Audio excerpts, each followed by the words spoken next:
উত্তর রামচন্দ্রঘাট 5 নম্বর ওয়ার্ডে দূর টু দূর প্রোগ্রাম করেছি।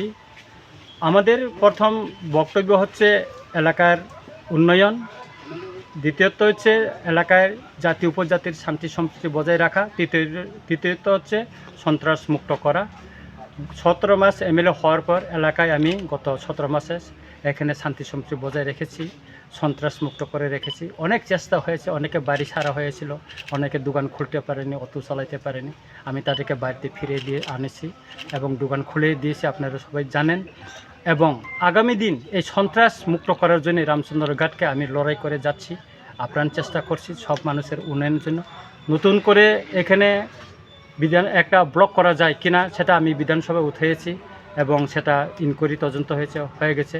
এখানে কামিনীপাড়ার রাস্তাটা 5 কোটি টাকার এটা টেন্ডার হয়ে গেছে, কন্ট্রাক্টর একজন পেয়েছেন।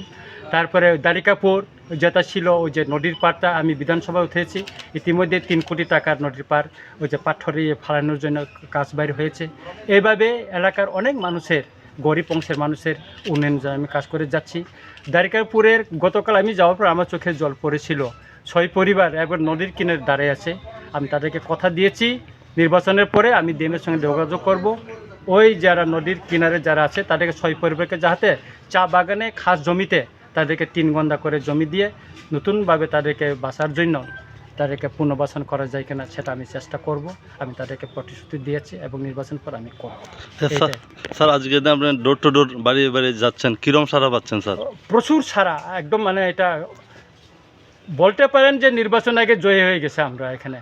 আর আমরা যে প্রার্থীটা দিয়েছি শিক্ষিত, একদম সাহসী এবং মানবতা এবং এই এলাকার সন্ত্রাস মুক্ত করার জন্য এই ছেলেগুলি এগিয়ে যাচ্ছে।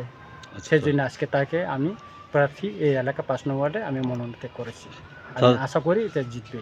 জয়ের ব্যাপার আছে স্যার, আপনার 100% আমরা নিশ্চিত, 100% আপনি দেখবেন। স্যার এই জায়গাটার নাম কি স্যার?